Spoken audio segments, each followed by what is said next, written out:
In the winter of 57 BCE, Roman legions under Julius Caesar swept through the territories of the Belgic tribes in what is now northern France and Belgium. The nervy, considered the most warlike of these tribes, made their final stand along the Sambre River. When the battle ended, their king lay dead, their warriors scattered, and their communities faced systematic Roman occupation. What followed was not merely military defeat, it was the complete dismantling of their society according to protocols Rome had refined through centuries of conquest. The Roman approach to defeated peoples followed established patterns documented in military manuals, administrative records, and historical accounts. When a tribe surrendered or was conquered, its population became property of the Roman state. This wasn't random violence, it was organized policy, recorded in official documents and implemented by trained administrators who traveled with every legion.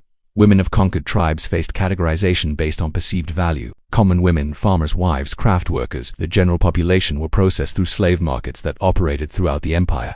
Records from this period show thousands of Gallic captives sold annually, their prices varying based on age, health, and skills. These weren't random transactions. Roman law governed the slave trade, specifying documentation requirements, liability for defects, and proper procedures for large-scale sales. Women with specialized skills commanded higher prices. A weaver who could produce specific fabrics, a brewer familiar with tribal recipes, a woman who knew herbal medicine, each represented commercial value beyond simple labor. Auction records preserved in papyrus documents show price differentials that reflect this economic calculation. The system was brutal, but it was rational brutality, organized around profit and utility. Noble women occupied a different category entirely. As wives and daughters of tribal aristocracy, they carried social status that Romans recognized and exploited. Some were kept as servants in officers' households. Others were sold to wealthy Romans seeking exotic companions. Their treatment varied based on their captors' interests and their own ability to navigate impossible circumstances. Queens represented the highest category of captive. They weren't just individuals, they were symbols. A captured queen demonstrated Rome's complete victory over her people. This symbolic value shaped how Rome handled royal captives. Vercingetorix, the Gallic leader who united tribes against Caesar, was kept alive for 6 years before being displayed in Caesar's triumph and executed. His treatment established precedents that applied to other high-status captives, including women of royal rank. The historical record preserves some of these women's names and fates. Boudica, queen of the Icenian Britain, saw her kingdom annexed, her property seized, herself flogged, and her daughters assaulted by Roman soldiers, treatment that sparked a massive rebellion in 60 CE. Cleopatra chose suicide rather than face display in a Roman triumph. Zenobia, queen of Palmyra, was paraded through Rome in golden chains in 274 CE. These weren't isolated incidents. They were applications of established Roman practice. Roman law regarding war captives was sophisticated and thoroughly documented. The jus belli law of war specified that everything captured in war belonged to the Roman people and was distributed according to regulations. Commanders received authority to dispose of captives, but they answered to the Senate for their actions. Excessive cruelty might be criticized. Insufficient profit from captured assets might be questioned. The system operated within legal frameworks, however brutal those frameworks appear to modern observers. The processing of captives involved specific procedures. After a battle, surviving enemies were disarmed and secured. Officers conducted initial sorting, separating combatants from non-combatants, identifying individuals of high status or special value, and assessing overall numbers for reporting to Rome. This information appeared in official dispatches that survive in historical sources. Caesar's own accounts mention specific numbers of captives from various campaigns, treating these figures as routine military statistics.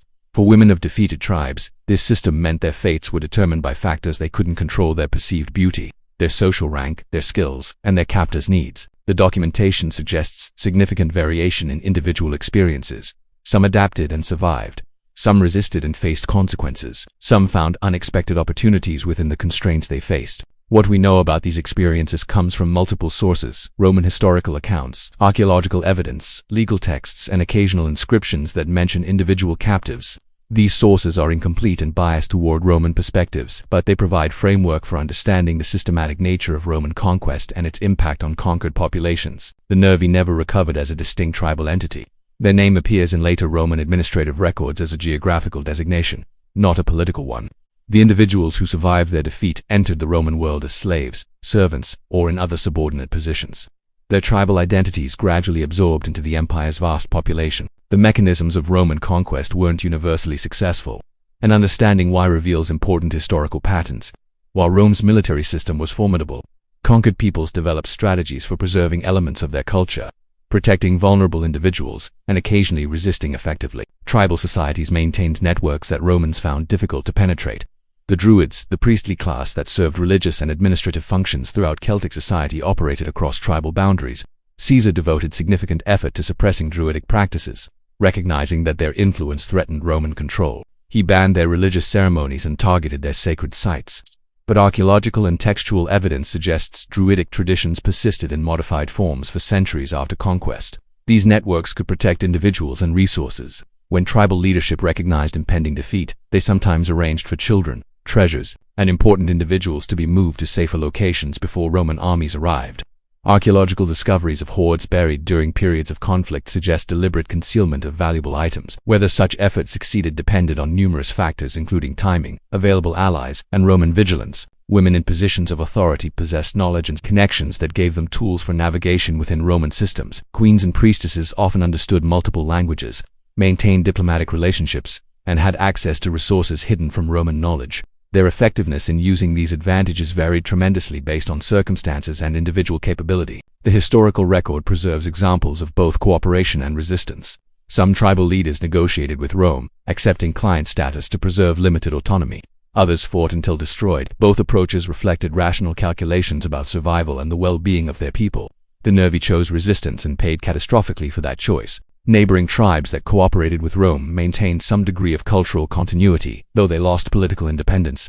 For women specifically, survival often required navigating between competing imperatives: protecting children, preserving cultural knowledge, enduring exploitation, and finding any opportunities for agency within extremely constrained circumstances. Roman household slavery ranged from brutal agricultural labor to positions of significant responsibility in wealthy households. A woman's trajectory through the system depended partly on her captor's treatment, partly on her own abilities to learn Latin, understand Roman customs, and make herself valuable in ways beyond simple labor. Some slaves gained freedom through manumission, a legal process by which owners could release slaves.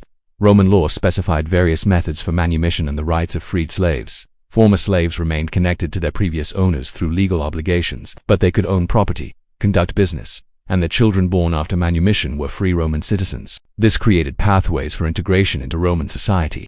Though the process took generations and required navigating complex social and legal requirements, archaeological evidence suggests that Celtic cultural elements persisted in Romanized Gaul. Religious syncretism combined Roman and Celtic deities. Artistic styles blended traditions. Celtic languages influenced the Latin spoken in these regions. This cultural continuity indicates that conquered peoples maintained aspects of their identity even within the Roman system, though in forms significantly modified from their pre-conquest societies. The scholarly debate about Roman conquest focuses partly on how to characterize these processes. Some historians emphasize the violence and exploitation inherent in imperial expansion.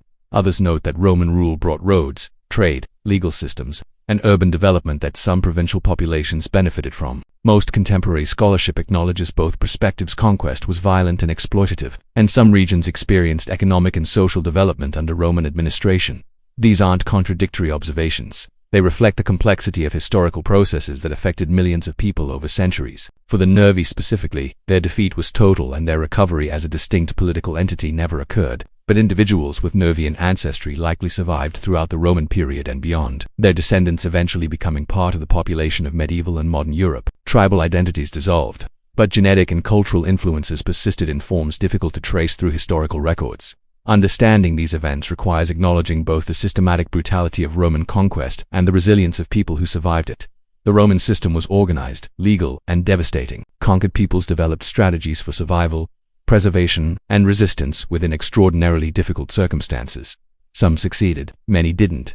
The historical record preserves fragments of both outcomes, allowing us to understand the mechanics of ancient imperialism and its human costs without resorting to sensationalism or minimizing the experiences of people who lived through these transformations.